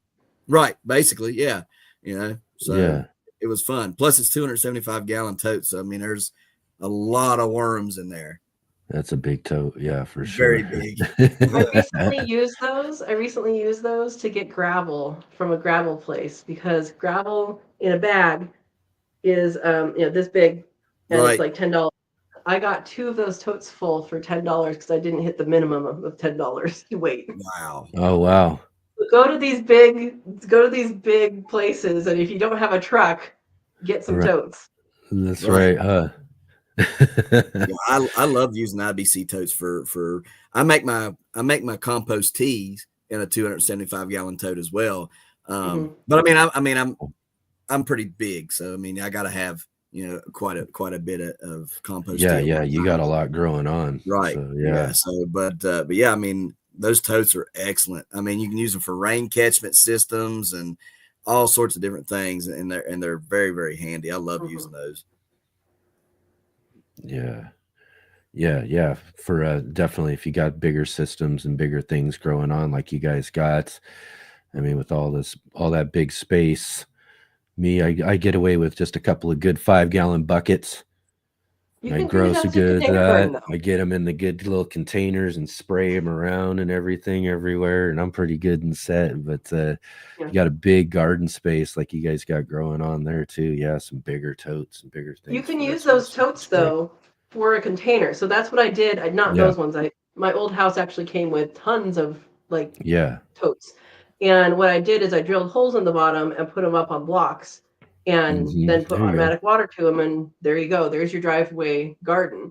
And it works great. I mean, they fall apart eventually, but they do. That's the thing about utilizing the plastics, but some of them the harder, heavy dutier ones, they'll last maybe a few more years than the other ones. I've used just simple storage containers. You can buy the cheap ones, and they've lasted me a few years even. So, you can get some good time out of them if you're, use them right. One of the things I always suggest is making sure, like, if you're using them from season to season, to kind of turn them so that, one side, the sun's hitting a different side of them, and it'll help slow the breakdown just a little bit, by doing that. But they're going to break down, but they do make, I mean, it's good, decent size amount of root growing space that you can get out of a good size container versus your smaller, I mean, I say the smallest anybody should really be growing out of is like a 5-gallon bucket. Much smaller than that's probably, there's some plants and some things that'll do okay in that and stuff, but that's about as small as I would go for sure for most things. I started using smart pots, which are fabric pots. Those things are fantastic. I mean, they make anything between, from a tiny little old, 8x8, all the way up to 100-gallon raised bed like thing. Right. And some of them are 12 inches tall. Some of them, 15, 18 inches tall and bigger.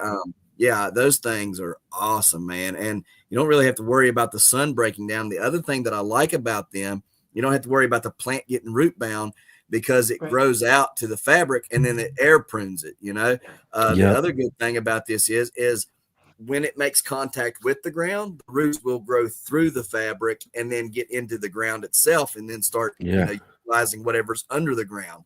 So that once I started using those, man, I was like, okay, I'm kind of hooked on these now, because I used them to start my pumpkin plants this year. The roots on those things, because I usually started them in milk jugs. 2021, 2022, and 2023, I started all my plants in milk jugs. Well, this year I started them in smart pots, and the amount of roots and the density of those roots were incredible. Like I was just this is insane. So and the plants were super, super healthy this year, even through the drought and everything like that. They did pretty well. I mean, I struggled there at first, but they were doing what they should have been doing. And, they did good because we had a horrible drought. Like we've been getting consistent rain now for about a month and a half and we're still drought, so it's bad, but you're in an area that rains, right? West Virginia rains a lot, especially in the wintertime. Like winter through spring, it rains like crazy.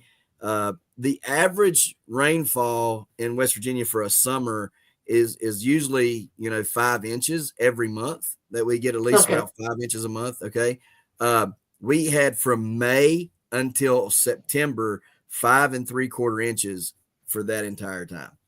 Wow.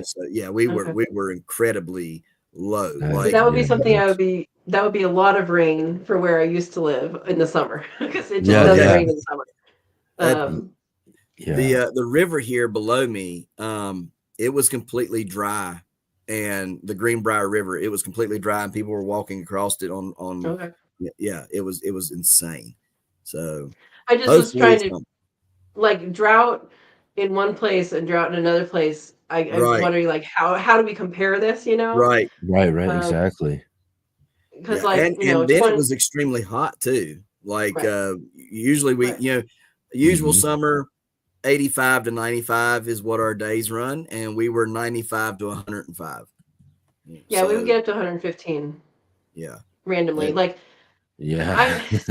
We had 2 years that. So here's another thing about gardening is something that grew well last year isn't necessarily going to grow good this year, and something other way around too. So try more than once. But we had 2 summers in a row, I didn't get any tomatoes. It just got too hot at different, where the waves came up, it would just get the flowers away. Tomatoes, they at certain different varieties can stand different temperatures, but basically when it gets too hot, the flowers go sterile or drop even. And I had 2 years of that. And finally, the other year, I started contacting people. I'm like, okay, I'm going to grow hybrids, because typically I grow heirlooms and tasty things. But I'm like, I just want tomatoes at this point. I was contacting a whole bunch of people and like, okay, well, what should I grow? And so I tested a whole bunch of heat tolerant tomatoes, and it wasn't a hot summer, so it wasn't a great test. I can tell you what they taste like. I have a video about that, but that's something to think about, is adjusting the types of things you grow. And you're not going to know it necessarily. Like, how are you supposed to know you're going to have a drought, right? But I don't know if you do this now, but you may now plant a few varieties that are tolerant of a hotter time or tolerant of less water, just to kind of, so you have something, just to be prepared. The way I get around a lot of that stuff is it was a complete accident this year for tomatoes.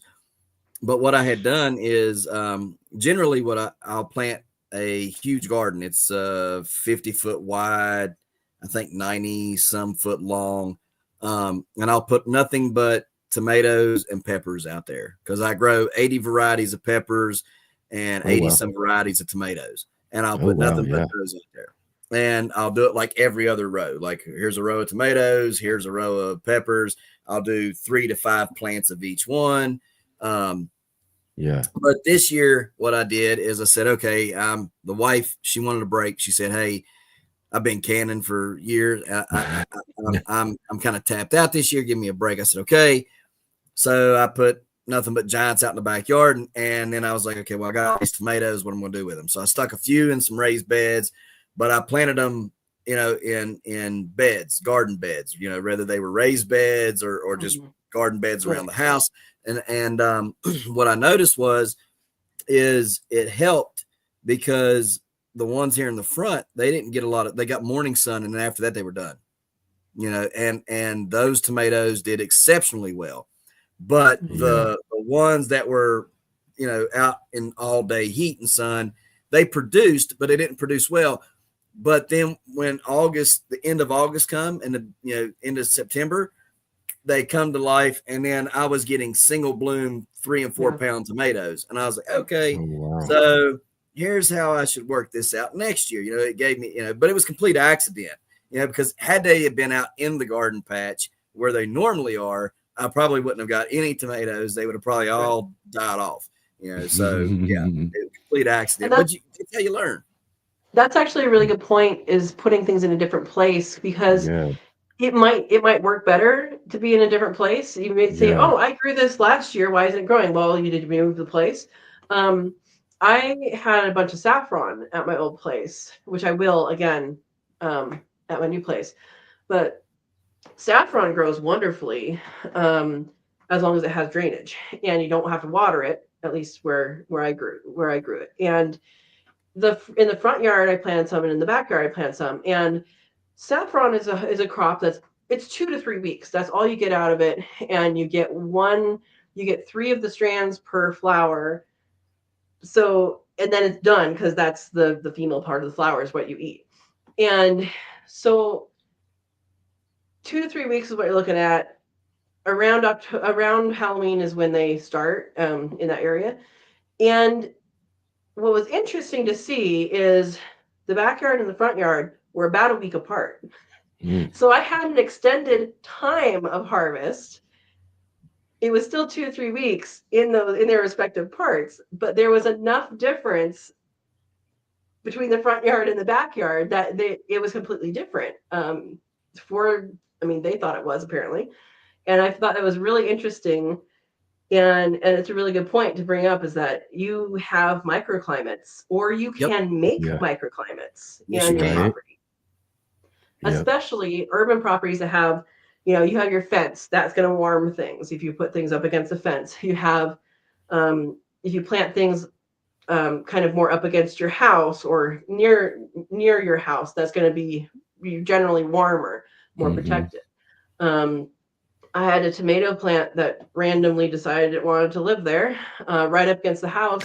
That lasted 3 years. Never made fruit, but it lasted 3 years before it actually got cold enough to die in the winter. And that was just location. So either knowing that you have your microclimates or creating them, it's awesome. Yep. Yeah, you can deal with a lot of stuff that way as well too. Like you said, if you're dealing with a lot of direct sun, dealing with the issue of heat and all of that, try maybe just a bit of a shadier area, or if you can find a location that gets a bit of shade in the afternoon, or shade cloth. It's going to help out. Yeah, and shade cloth, but I've got one place where I grow my tomatoes. I can't really set up a whole thing of shade. I would like to, but so again, I find that some of my tomatoes have done better in some other locations. And then again too, it's kind of hard to get past the ultimate heat itself, because like you're saying, just some varieties of tomatoes, it gets to a certain level of heat and they're just not going to do anything, no matter whether it's full sun, shade cloth, or whatever. It's just going to be too hot, and those those little flowers are going to shrivel them up and drop, and you'll just kind of have to wait until that whatever heat wave passes, and then maybe it'll start to fruit again. Yep. Yeah. But you can mist them. Like if you put a mister system on a timer and have them misting, that'll help. Yeah, that would be something too. Yeah, you could try that. You might stand out there too in the mist. Yep. Yeah, exactly. Right on, right on. So what all you guys got going on? Any plans for this next year? I got big Anything? plans. Yeah, I know. That's what I was gonna say. I know you do for sure. You I'm got, Yeah. just yeah, with all that new space and all these new things to get going on and everything. Yeah. So I plan on expanding my garden. I do have a garden. Someone else planted the garden for this year because I bought it midsummer, but Right. I'm planning on expanding my garden, and I want to get my food forest plans in order and start planting. And then I also want to get a high tunnel in so I can plant some of the things that are a little bit more limited, some of the citrus and stuff like that I could have in a high tunnel that might have a little trouble outside of that. Yeah. Someone in the California Rare Fruit Growers did say, and she's familiar with my area, that there's 4 different varieties of avocado that should be able to grow if I can get them past infancy, which is really cool, without protection past infancy. But Yeah. that is a really, really cool thing to do. And I want to scout out areas that might be good for that.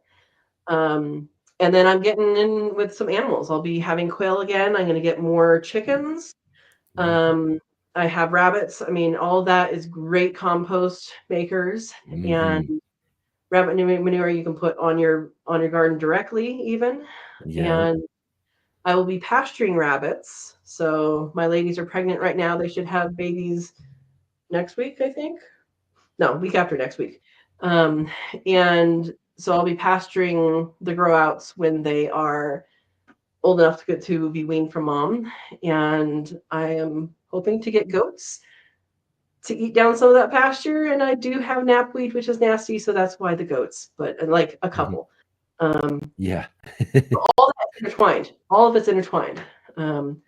With each other, and then foraging and learning more about the foraging that's on my property. I mean, I have some pretty Mhm. cool stuff, and I have some videos on that, but I have some pretty cool stuff just here already. Right. And so much more to explore. It's just great. Right. Yeah, I think that's yeah. what's really kind of cool too. There's been a few people that I've talked to this year who have kind of been moved from a previous situation that they were used to growing in into a Mhm. whole new, bigger, even better situation that they Yeah. get to get into now. So I mean, that's going to be really fun to kind of follow along with what you've got And going on and yeah, seeing how you've changed from that previous garden space to where you are now.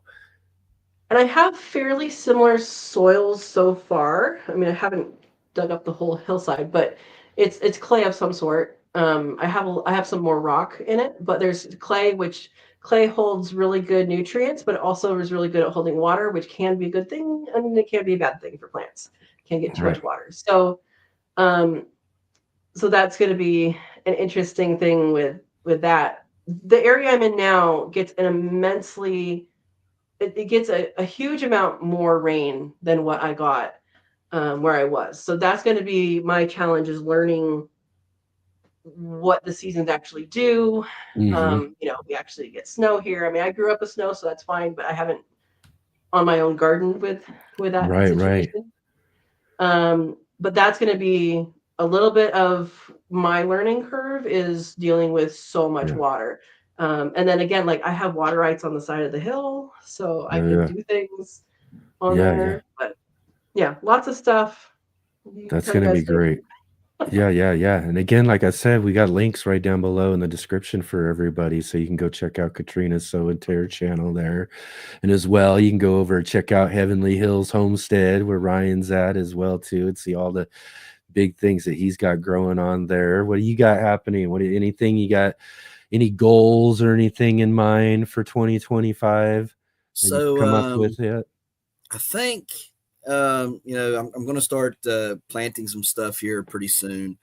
Okay. This month, start going through the process. I usually plant peppers, in December, January time frame, and then Yeah. by the time I'm ready to plant out in May, they're pretty good size and they're ready to take off. Yeah. I'll probably, start planting some things just to play around with early season, so cabbage and stuff like that. get those out either in the greenhouse or out in some covered raised beds.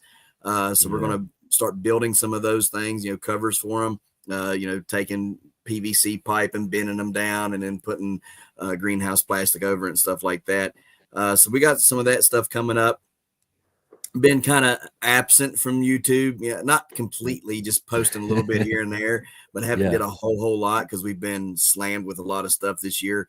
So I'm going to get back into gear and getting things going. Really, I don't have a whole lot of goals per se. Like usually I'm like, I want to grow this and try to beat this record or that record or whatever. Don't really have anything. I think I'm going to just be on cruise control and just play around with some stuff. There's some different theories that I want to kind of figure out and stuff. So I'm going to be talking to Vikram, the plant professor from Instagram. He's going to be helping on some things that I talked about on my live stream. Plants can get inbred. You can bottleneck them. You can breed them so much to where, like giant pumpkins, for example, you can trace pretty much every top seed right now back to at least 4 or 5 seeds. Okay. And they continue to bottleneck that. So, I was talking to him and I said, listen, I went to Virginia Tech and I asked them about this. And they said, absolutely, you can bottleneck and you can hurt them. And you'll start seeing a progression. Instead of going up, you'll plateau and then you'll start going down. And that's not what I want to see for the hobby. Most growers are, that grow these 2,000 plus pound pumpkins, they have it in their mind that they already know everything there is to know and you ain't going to tell them any different. So maybe they should take some biology classes before they start, trying to preach anything. But so me and a friend last winter, we were discussing these things and I was like, well, Virginia Tech says the way that they fix this is they will go back in the genealogy of these plants, corn, for example, and, they'll go back and they'll get old seeds that's in that same, variety, and they'll breed those old seeds back to the new stock. And what that does is it makes that new stock a more vigorous plant because you have let's kind of go back. You bred all the nasty things out, so your new seeds have pretty much become superior seeds, but now you're bottlenecking and you're inbreeding them so bad to where you're going to start hurting them. So you bring the old stuff back into a vigorous, more superior seed. You may be throwing some old bad traits in there, but you're putting in a whole lot of old stuff that got gone while you were getting rid of the bad stuff. You got rid of some of the good stuff too. So you're putting that new stuff back, the old bad stuff back in, but you're also putting the old stuff that was good back in too. So you make that seed a more vigorous seed again. You start, expanding on its genetic traits and stuff. And it's probably going to bore a lot of people here, but it does help. I don't know if it's going to bore this audience. For when you guys, 2 questions. When you do stuff, when you grow the giant ones and for like competition and stuff, and then also for when you are reintroducing that heirloom, whatever, into it, do you hand pollinate and bag? Yes. Every pumpkin I grow, everything I grow, tomatoes, if it's for competition, it's hand pollinated, so I know I can tell you the parents, the grandparents, whatever, of those pumpkins. So all that is done. What I do is, you'll see a female flower getting ready to open the night before, start turning really orangish looking on the tips, and you'll see a little bit of separation at the top. I'll go out there and I'll put either a bag over it. I used to put cups over it, like styrofoam cups. Used to put those over there. I'll collect all my males off of the plant that I want to breed that female to. I'll collect all those males the night before. I will take them inside, put them in water, to make sure they don't die or whatever. The next morning, I'll get up, I'll go outside, I'll take the bag or the cup off. Usually the female's opened up, showing her lobes, which is the ovaries. If she's not, I just put it back on until she opens up. Then you peel your male petals off of there, showing your pistil, and you just go around and around and around with it. Some people take brushes and stuff like it, but it's not necessary. If you just take that little pistil and just dip it in there and stuff. And then you put your bag or your cup back over it, leave it there for 24 hours. Technically, you can remove it that night. You know what I mean? That evening. It really, in theory, you can remove it at midday, because after it gets a certain temperature, that female is no longer receptive. I think it's 70 something, like 78, 79 degrees. That the female's no longer receptive, so any pollen that would get on her would not take. So you could technically do that, but you just to ensure nothing happens, usually you leave it on until the next morning. You go out there, you remove it, and then you remove the petals away from her, because you don't want them sitting there and making the blossoming and the ovaries nasty, So you'll remove the petals off of her, and that's how we breed giant pumpkins. And so it's the same process for giant squash, giant watermelon, giant cantaloupe. All of those are the same thing. Now, giant tomatoes gets a little bit more tricky, because you have to remove the male parts away from the female part. Same thing for giant peppers. You got to remove the female away from the male. And you got to do it before the females open, or excuse me, you got to do it before the male opens up and releases his pollen on the female. So I have some videos that I've done back in 2022. I think it was the winter of 2022, that I had bred some pepper plants inside, showing people how you breed them. It's basically the same thing with a tomato. You know what I mean? You got to remove all the little fine female or male parts with the pollen away before they open up, and leave that little female part exposed. And then you go get another male flower or whole flowers. You've got male and female parts. You go get the whole flower and pollinate it around that female. But it's very, very, very delicate, specific, because that little female ovary part there is so it's not like a pumpkin, squash, or a watermelon or whatever. It's so touchy that I don't know how many I've went through and broke them off on accident. So that is a pain, a very, very big pain. But I love doing that kind of stuff. That to me, breeding different tomatoes and trying to make new breeds of tomatoes or new breeds of pepper, that's fun. Or just breeding them in general. I'm gonna breed this to this, and that's a lot of fun. And I get excited to grow those new varieties out, or try that next seed out. When I've bred two pumpkins together, and I'm like, this is going to be the one that gets this big, and it's going to be bright orange. Because I don't really grow for size, I grow for color. I want, as long as they're 1,000 pounds, 1,000 to 1,500 pounds for me, I'm happy as can be. But I want them as bright orange as they can be. That's my goal. So. Right on. Well, that's awesome, man. And again, too, you got lots of great things growing on. Both of you definitely love your channels. Sow and Tare, Heavenly Hills Homestead. We, again, like I said, we got links right down below. Make sure that you go over there and check out something that they've got growing on over there at their channels, and leave them a comment or two about being here on the Let's Get Growing show. And again, thank you guys for spending your time this Sunday to hang out here for our Sunday roundtable, our last Sunday roundtable of the year. So this is really great to finally make sure we fit you in right at the end of the year before we get moving on to 2025. We'll definitely be having you guys back again too for this next year as well. Awesome. Appreciate it. Thank you. Again, too, everybody, go and check them out. Like I said, we got links down below. And again, thanks again for being here on the show with us today. And we'll see you again soon. Thanks.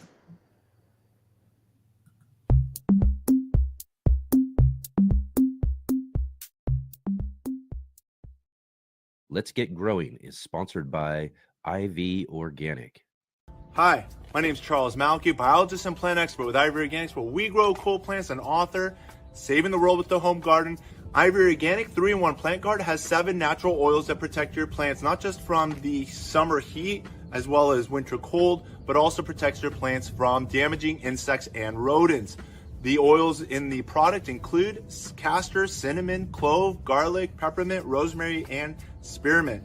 These oils are natural insect and rodent repellent oils, which are encapsulated by the base powder, offering your plants months of protection at a time.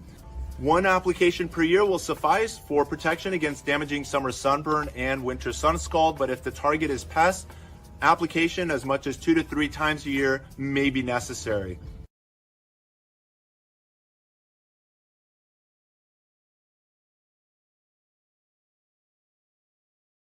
Right on, right on. What another great show today here on the Sunday edition of the Let's Get Growing show. Another really awesome garden roundtable discussion there with Katrina and Ryan. Just really fun to get together and talk with our garden friends here on the Let's Get Growing show. And again, like I said, just a really awesome conversation there with them. So again, too, lots and lots going on here on the show as well. Coming up here, like I said, we're winding down our 2024 year right now. And like I mentioned a little bit earlier, if you didn't get a chance to check out yesterday's show, you'll want to go back and check out our show. We had Masilla Delalana joining with us from the Learn to Grow channel. Plus, we were following, Rebecca was back on again. She's been on earlier this year from Happy Heart Gardens. Just a really great show yesterday. You'll want to go back and check that out as well. And also, too, looking forward to what we got coming up here in the next couple of weeks for sure. Next Saturday on the show, I believe I saw Tony in the conversation in the chat with everybody a little bit earlier. But yeah, Tony O'Neill from Simplify Gardening will be joining with us this next Saturday on the show. So really awesome, really going to be great to see him. He was on yesterday, every Saturday show before my show starts here with all of you. I watch Nate from Garden Like a Viking, and he had his first guest. Tony from Simplify Gardening was his first guest that he had on his channel yesterday. So that was really fun to get to watch them have their fun conversation before we got our show started yesterday. And then also, too, we'll have Tony on for our show next Saturday. Plus, next Saturday is next Sunday, mind you. We are on every Saturday and Sunday here on the show, but next Sunday on the show, it is the second Sunday of the month. Can you believe today's the first Sunday of the month? It's December 1st. It's December already. Like I said, we're winding down 2024 very fastly here, but next Sunday on the show, the Sunday edition of the Let's Get Growing show, second Sunday of the month, we're going to have back on the show our good friend Gardener Scott Wilson from the Gardener Scott channel will be here to answer all of your gardening questions next Sunday on the show. It's been a couple of Sundays or a couple of months, second Sunday of the month for us here on the Sunday edition since we've had Gardener Scott on the show. He's had a couple of things he's had to do, didn't really line up in his schedule right. So we finally got him back again for this Sunday and Sundays to come. He'll be back on the schedule again for the second Sunday of the month, and we'll get to have a really fun discussion with him next Sunday, answering all of your gardening questions.